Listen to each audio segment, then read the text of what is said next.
പിതാവിൻ്റെയും പുത്രൻ്റെയും പരിശുദ്ധാത്മാവിൻ്റെയും നാമത്തിൽ ആമേൻ. പ്രിയൻ്റെ പ്രാർത്ഥനയിലേക്ക് എല്ലാവർക്കും സ്വാഗതം. കത്തോലിക്ക സഭയ്ക്ക് വളരെ പ്രധാനപ്പെട്ട ഒരു വർഷമാണ് ഈ വർഷം, ജൂബിലി വർഷം. നൂറ്റാണ്ടുകളായിട്ടുള്ള സഭയുടെ പാരമ്പര്യമാണ് ഓരോ 25 വർഷം ജൂബിലി ആയിട്ട് ആഘോഷിക്കണമെന്നത്. 2024 ഡിസംബർ 24 റോമിലെ വിശുദ്ധ പത്രോസിൻ്റെ ബസിലിക്കയുടെ പ്രധാന കവാടം തുറന്നുകൊണ്ട് ജൂബിലി ആഘോഷങ്ങൾക്ക് ഫ്രാൻസിസ് പാപ്പ തുടക്കം കുറിച്ചു. പ്രത്യാശയുടെ തീർത്ഥാടകരെന്നാണ് ഈ ജൂബിലി വർഷത്തിൻ്റെ ആപ്തവാക്യം. ജൂബിലി വർഷമായിട്ട് ആഘോഷിക്കുവാനായിട്ട് ഫ്രാൻസിസ് പാപ്പ നമ്മോട് ആഹ്വാനം ചെയ്തിരിക്കുന്നത് സ്പെസ് നോൺ കോൺഫുൻഡഡ്, പ്രത്യാശ നമ്മളെ നിരാശരാക്കുന്നില്ലെന്ന ഭൂളിലൂടെയാണ്, പ്രബോധനത്തിലൂടെയാണ്. ഈ ജൂബിലി വർഷത്തിൽ ഓരോരുത്തരും വ്യക്തിപരമായിട്ട് രക്ഷയുടെ വാതിലായ ക്രിസ്തുവിനെ കണ്ടുമുട്ടണമെന്നാണ് പാപ്പ ആഗ്രഹിക്കുന്നത്. ഈ ജൂബിലി ആഘോഷത്തിന് നിറവ് നൽകുന്ന 3 ലക്ഷ്യങ്ങളാണ് പാപ്പ നൽകുന്നത്.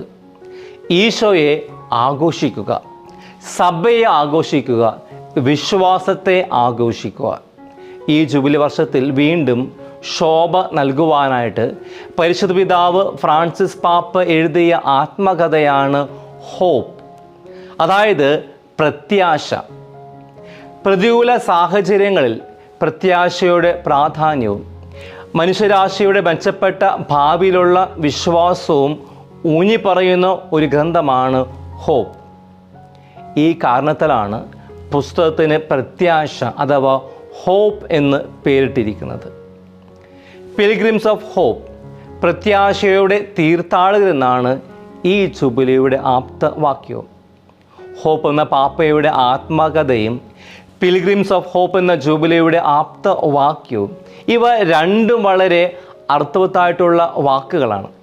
കാരണം ഇന്നിൻ്റെ ലോകത്ത് പലരും പ്രത്യാശ നഷ്ടപ്പെട്ട് നിരാശയിലാണ് ജീവിക്കുന്നത്. സാമ്പത്തികമായിട്ടുള്ള ക്ലേശങ്ങൾ മൂലം, രോഗപീഠകൾ മൂലം, കടബാധ്യതകൾ മൂലം, ജോലി ലഭിക്കാത്ത അവസ്ഥ മൂലം, വിവാഹ തടസ്സങ്ങൾ മൂലം, അങ്ങനെ നിരവധിയായിട്ടുള്ള മനോവിഷമങ്ങൾ മൂലം നിരാശയിൽ കഴിയുന്നവരുണ്ട്. പ്രിയപ്പെട്ടവരെ, നിരാശയിൽ കഴിയുന്ന നിരവധി ആളുകളെ ഈ കഴിഞ്ഞ നാളുകളിൽ ഞാൻ എൻ്റെ ജീവിതത്തിൽ കണ്ടുമുട്ടിയിട്ടുണ്ട്. എല്ലാവരുമല്ല, പക്ഷേ കുറേയധികം ആളുകൾ. ഈശോയുടെ ശിഷ്യന്മാരുടെ അവസ്ഥയും ഇതുതന്നെയായിരുന്നു. വിശുദ്ധ ബൈബിൾ നമ്മൾ കാണുന്നു, യേശുവിൻ്റെ മരണത്തിന് ശേഷം അപ്പോസ്തലന്മാർ ഭയത്തിലും നിരാശയിലുമായിരുന്നു. ജെറുസലേമിൽ നിന്നും എമൗസിലേക്ക് യാത്ര ചെയ്യുന്ന ശിഷ്യന്മാർ നമ്മൾ ലൂക്കാ 24:13 കണ്ടുമുട്ടുകയാണ്. ആ ദിവസം തന്നെ അവരിൽ 2 പേർ ജെറുസലേമിൽ നിന്നും ഏകദേശം 60 സ്ഥാദിയോൺ അകലെയുള്ള എമൗസ് ഗ്രാമത്തിലേക്ക് പോവുകയായിരുന്നു. നിരാശയിലേക്ക് കൂപ്പുകുത്തിയ ശിഷ്യന്മാർ, യേശുവിനെ നഷ്ടപ്പെട്ട ശിഷ്യന്മാർ, എല്ലാം നഷ്ടപ്പെട്ട് പഴയ ജീവിതത്തിലേക്ക് ഒരു തിരിച്ചുപോക്ക് പ്ലാൻ ചെയ്യുകയാണ് ഇവിടെ.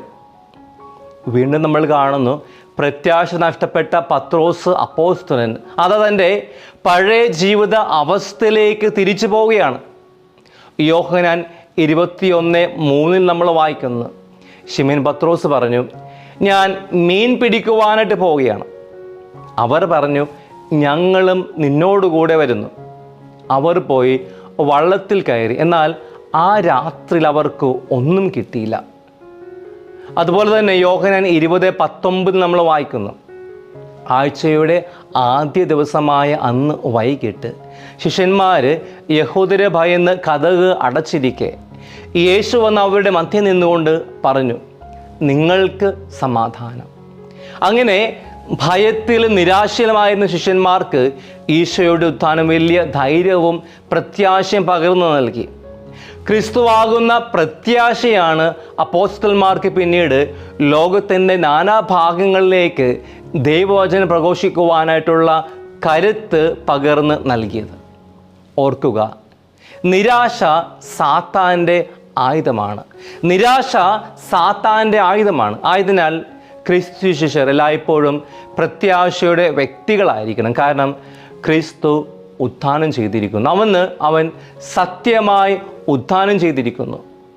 ആ ഉദിതനാണ് നമ്മുടെ ജീവിതത്തിൻ്റെ പ്രത്യാശയുടെ അടിസ്ഥാനവും നമ്മുടെ വിശ്വാസത്തിൻ്റെ സത്തയും. കാരണം ക്രിസ്തു ഉത്ഥാനം ചെയ്തില്ലായിരുന്നെങ്കിൽ നമ്മുടെ വിശ്വാസം വ്യർത്ഥമാകുമായിരുന്നു.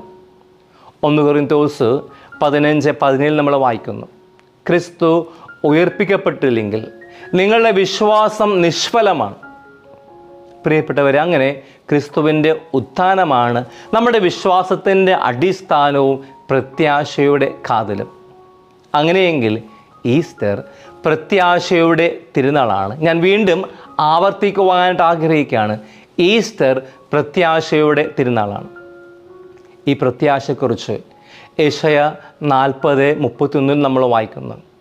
എന്നാൽ ദൈവത്തിൽ ആശ്രയിക്കുന്നവർ വീണ്ടും ശക്തി പ്രാപിക്കും. അവർ കഴുകന്മാരെ പോലെ ചെറുകടിച്ച് ഉയരും.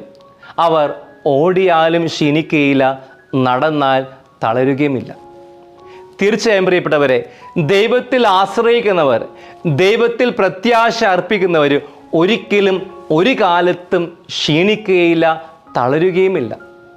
വീണ്ടും റോമ 12:12 നമ്മൾ വായിക്കുന്നു, പ്രത്യാശയിൽ സന്തോഷിക്കുവിൻ, ക്ലേശങ്ങളിൽ സഹനശീലരായിരിക്കുവിൻ, പ്രാർത്ഥനയിൽ സ്ഥിരതയുള്ളവരായിരിക്കുവിൻ. പ്രത്യാശയെക്കുറിച്ചുള്ള വളരെ മനോഹരമായിട്ടുള്ള പ്രബോധനമാണ് ബെനഡിക്ട് 16 മാപ്പാപ്പ നൽകുന്നത്. പാപ്പയുടെ 2ാം ചാക്രിക ലേഖനത്തിൽ സ്പെ സാൽവി, സേവ്ഡ് ഇൻ ഹോപ്പ്, രക്ഷയുടെ പ്രത്യാശ, അതായത് പ്രത്യാശയിലൂടെ രക്ഷ, അതിൽ വിശുദ്ധ ബക്കിത്തെ ക്രിസ്തീയ പ്രത്യാശയുടെ ഉദാത്ത മാതൃകയായിട്ട് അവതരിപ്പിക്കുന്നുണ്ട്. അടിമയിൽ നിന്നും വിശുദ്ധിയിലേക്ക് വളർന്നവൾ ആണ് ബക്കീത്ത. ബക്കീത്ത എന്ന വാക്കിൻ്റെ അർത്ഥം ഭാഗ്യമുള്ളവൾ എന്നാണ്. ജീവിതത്തിൽ ക്രിസ്തുവിനെ അറിഞ്ഞതാണ് ഏറ്റവും വലിയ ഭാഗ്യമായിട്ട് ബക്കീത്ത പറയുന്നുണ്ട്. ക്രിസ്ത്യാനിയാകുവാൻ കഴിഞ്ഞത് മഹാഭാഗ്യമായിട്ട് അവൾ കരുതി. 1869 സുഡാനിൽ ജനിച്ച ജോസഫിൻ ബക്കീത്ത 9 വയസ്സുള്ളപ്പോൾ അടിമ കച്ചവടക്കാർ തട്ടിക്കൊണ്ടുപോയി.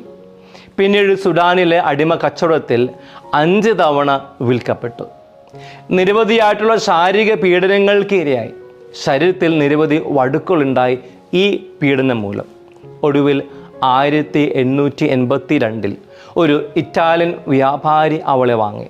അങ്ങനെ അവൾ ഒരു പുതിയ യജമാനനെ പരിചയപ്പെട്ടു. മറ്റു ആളുകളിൽ നിന്ന് വ്യത്യസ്തനായിട്ടുള്ള ഒരു യജമാനൻ. അയാളുടെ ക്രിസ്തുവിനെയും ക്രിസ്തുവിലൂടെ പ്രത്യാശയും കൊണ്ട് നിറഞ്ഞു. പിന്നീട് ജോസഫിൻ ഒരു കനോസ്യൻ സഹോദരിയായിട്ട് തീർന്നു. യേശു ക്രിസ്തുവിലുള്ള പ്രത്യാശയുടെ യഥാർത്ഥ സന്ദേശം പ്രചരിപ്പിച്ചുകൊണ്ട് ഇറ്റലിയിൽ ഉടനീളം വിപുലമായിട്ട് യാത്ര ചെയ്തു. ഒരിക്കൽ ബക്കീത്ത ഇപ്രകാരം പറഞ്ഞു, എന്നെ തട്ടിക്കൊണ്ടുപോയവരെയോ എന്നെ പീഡിപ്പിച്ചവരെയോ ഞാൻ കണ്ടുമുട്ടിയാൽ അവരുടെ കൈകളിൽ ഞാൻ ചുംബിക്കും. കാരണം അത് സംഭവിച്ചില്ലായിരുന്നുവെങ്കിൽ ഞാൻ ആയിരുന്നില്ല, ഒരു സന്യാസിനിയും ആകുമായിരുന്നില്ല. ജീവിതത്തിൻ്റെ ഏറ്റവും നിരാശയുടെ സാഹചര്യത്തിൽ, വേദനയുടെ അവസ്ഥയിൽ, തകർച്ചയുടെ അവസ്ഥയിൽ വിശുദ്ധ ബക്കീത്ത ഒരിക്കലും തളർന്നില്ല, നിരാശപ്പെട്ടില്ല. മറിച്ച് ക്രിസ്തുവിലുള്ള പ്രത്യാശയാണ് മുന്നോട്ട് നയിച്ചത്. ഈ വിശുദ്ധ നമുക്ക് എല്ലാവർക്കും ഒരു വെല്ലുവിളിയാണ് നൽകുന്നത്. നമ്മുടെ ജീവിതത്തിലെ എല്ലാ സാഹചര്യങ്ങളിലും ഉദിതനായിട്ടുള്ള ക്രിസ്തുവിൽ പ്രത്യാശ അർപ്പിക്കുവാൻ, അവനിൽ എല്ലായ്പ്പോഴും ആശ്രയം കണ്ടെത്തുവാൻ, അവനിൽ മാത്രം പ്രത്യാശ അർപ്പിക്കുവാൻ ഈ തിരുനാൾ നമുക്ക് എല്ലാവർക്കും നൽകുന്ന ആഹ്വാനം പ്രത്യാശയുടെ വ്യക്തികളായിട്ട് മാറുവാനാണ്. അതായത് ജൂബിലി വർഷത്തിലെ ആപ്തവാക്യം പ്രാവർത്തികമാക്കുവാൻ. We can give only what we have. നമുക്ക് ഉള്ളത് മാത്രമേ മറ്റുള്ളവർക്ക് നൽകുവാനായിട്ട് സാധിക്കുകയുള്ളൂ. ആയതിനാൽ ക്രിസ്തുവിൻ്റെ പ്രത്യാശ കൊണ്ട് നമുക്ക് നിറയാം. എന്നാൽ മാത്രമേ മറ്റുള്ളവർക്ക് പ്രത്യാശ നൽകുവാനായിട്ട് സാധിക്കുകയുള്ളൂ. നമ്മുടെ സഹോദരങ്ങളുടെ ജീവിതത്തിൽ പ്രത്യാശ കൊണ്ട് നിറയ്ക്കുവാനായിട്ട് നമുക്ക് സാധിക്കുകയുള്ളൂ. അതേ പ്രിയപ്പെട്ടവരെ, ഉത്ഥാന മഹോത്സവം നൽകുന്ന വെല്ലുവിളി നമുക്ക് ഏറ്റെടുക്കാം. പ്രത്യാശയുടെ വക്താക്കളായിട്ട് മാറുവാൻ. To be Easter people, to be people of hope, pilgrims of hope. അതിനായിട്ട് ഉദിതനായിട്ടുള്ള ഈശോ നമ്മളെ എല്ലാവരെയും അനുഗ്രഹിക്കട്ടെ.